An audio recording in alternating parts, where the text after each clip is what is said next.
područje Kozarca, koje čini Kozarac s okolinom, spada nekoliko sela, uključujući Kamičane, Kozarošu, Sušiće, Brđane i Babiće. Prije rata u Kozarcu je preovladavalo muslimansko stanovništvo. Štaviše, otprilike 98 do 99% stanovnika Kozarca bili su muslimani. U danima nakon preuzimanja vlasti u Prijedoru, 343. motorizovana brigada NA izvršila je razmještanje jedinica radiojačavanja dostignutih linija na potezu Prijedor-Ljubijak i Kozarac. Nakon zauzimanja Prijedora, pukovnik Arsić i major Zeljaja su postali članovi Opštinskog savjeta za narodnu odbranu, koji je imao ulogu u koordinaciji rada civilnih i vojnih vlasti, čime je obezbeđena puna saradnja između NA i stanice javne bezbjednosti na prostoru Prijedora. Između ostalog, 5. maja Savjet za narodnu odbranu je uveo policijski čas od 22 časa do 5 ujutro za svo stanovništvo, osim za osobe sa službenim iskaznicama vojne policije, milicije i pripadnika srpske teritorijalne odbrane. Prije napada na Kozarac, Srbi su izvršili razmještanja svoje teške artiljerije na strateška mjesta po okolnim brdima.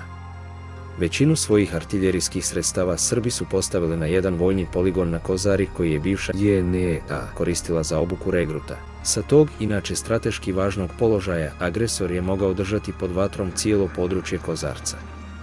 I ranije za vrijeme borbi u Hrvatskoj prijedorske srpske brigade koje su slate u Lipik i Pakrac, prilikom prolaska kroz Kozarac pucali su iz automatskog oružja. Mještani su već bili u strahu jer se je na njihove oči pucalo. Nakon što su Srbi preuzeli vlast u Prijedoru, stanovnici Kozarca pokušali su da kontrolišu vanjske granice mjesta, te je štab teritorijalne odbrane Kozarca, prema važećim zakonima Republike Bosne i Hercegovine, organizovao patrole. Te patrole su se obično sastojale od 10-ak mještana naoružanih lovačkim puškama. Počev od 21. maja, stanovnici Kozarca srpske narodnosti počeli su napuštati mjesto. Telefonske i električne veze sa Kozarcom bile su prekinute, a područje opkoljeno od srpske vojske. Niti jedna autobuska linija nije bila u funkciji. Nakon napada na Hambarine, okupatorska vojska je izdala ultimatum i za Kozarac. U njemu se zahtijevalo da se preda oružje teritorijalne odbrane i policije. Ultimatum je preko radio Prijedora objavio Radmilo Zeljaja, prijeteći da će sravniti Kozarac sa zemljom ukoliko stanovništvo ne ispuni zahtjeve. Nakon izdavanja ultimatuma uslijedili su pregovori između predstavnika Kozarca i srpske strane, koji su bili neuspješni. U prvom dijelu sastanka glavnu riječ je vodio pukovnik Arsić, a poslije toga major Zeljaja. Major Zeljaja je doslovno rekao, citiram: "Ukoliko ne vratite 7000 cijevi, sravnit ću Kozarac sa zemljom." Bećir Medunjanin mu je prenio: "Kako da vratimo kad nemamo?" Na to je on samo konstatovao: "Gospodo, to je vaš problem, sastanak je završen." Analiza spiskova za mobilizaciju štaba teritorijalne odbrane Kozarac pokazuje da je od 2270 ljudi koji su se odazvali na mobilizaciju oružja od teritorijalne odbrane imalo samo 44 pripadnika, dok je 424 pripadnika imalo lično naoružanje. Ukupna odbrambena moć Kozarca i okolnih sela je bilo 103 automatske i poluautomatske puške, 169 raznih pušaka, većinom lovačkih, 147 pištolja, 8 snajpera, 42 puške i kubure domaće izrade, 8 bombi, 2 puškomitraljeza, 2 zolje i 1 dvogled. Područje Kozarca sa približno 27.000 stanovnika je imalo jednu automatsku pušku na 270 stanovnika. Istovremeno, popunjenost prijedorskih brigada 43. motorizovane iznosila 5806 vojnika iz starješina, dok je popunjenost 5. kozarske brigade je iznosila 1423 vojnika. Dakle, ukupno 7229 vojnih lica, od kojih je svaki pripadnik imao najmanje jednu automatsku pušku, 2 ili više bombe i neograničenu količinu municije i kompletnu vojnu logistiku, uključujući tenkovske jedinice, artiljeriju i specijalne odrede. Kao primjer, mjesna zajednica Kamičani, koja je brojala preko 3000 stanovnika, je imala 75 pripadnika teritorijalne odbrane, koji su imali svega 5 automatskih pušaka, 12 pištolja i 5 pušaka. Jedna automatska puška na 600 stanovnika Kamičana. U mjesnoj zajednici Brđani niko nije imao oružje. Dana 24. maja 1992. godine Srbi su obustavili sav promet na putu Prijedor-Banja Luka i usmjerili ga preko Tomašice i Omarske. Zatim je objavljeno da će kroz Kozarac proći vojni konvoj u 2 kolone. Pred sami napad na Kozarac objavili su preko radija Prijedor da postoje barikade na putu Prijedor-Banja Luka kod sela Jakupovići, a zatim su poslali vojsku da te navodne barikade uklone. Međutim, pravi cilj njihovog napada bio je da se svo nesrpsko življe istjera sa tog dijela opštine Prijedor. Ja sam nazvao i preko sredstava javnog informisanja sam javio tom takozvanom kriznom štabu Kozarca da ukoliko bude jedan metak ispaljen prema mojim vojnicima, da ću postupiti po pravilima borbene upotrebe. Što znači da će biti otvorena vatra i da će biti uzvraćeno na sve pokušaje provokacije ili bilo čega drugog.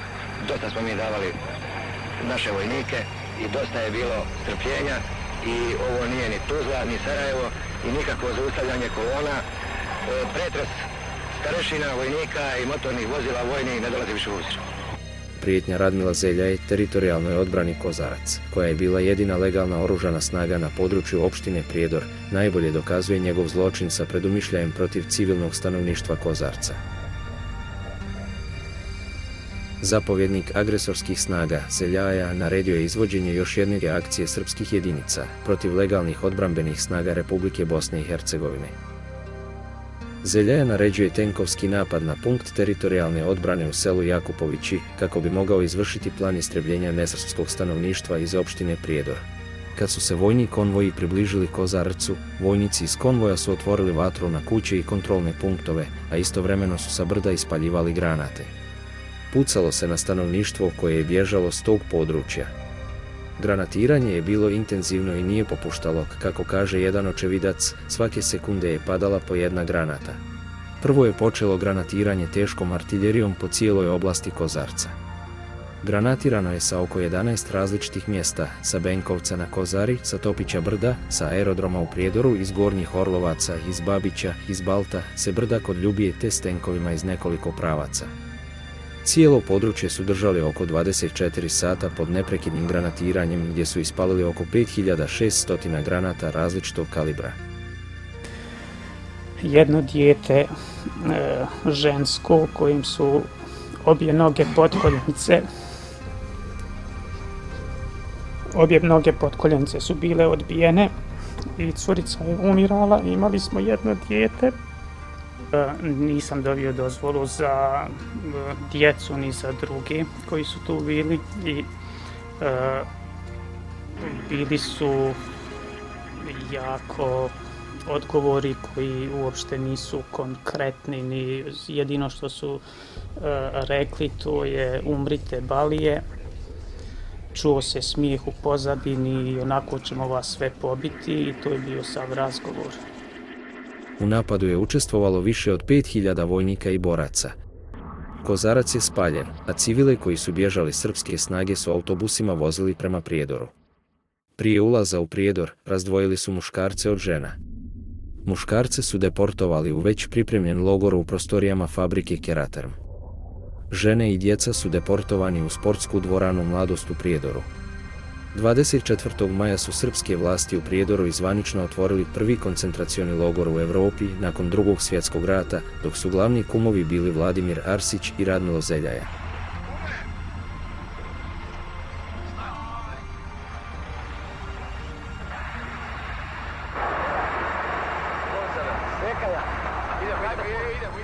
Idemo.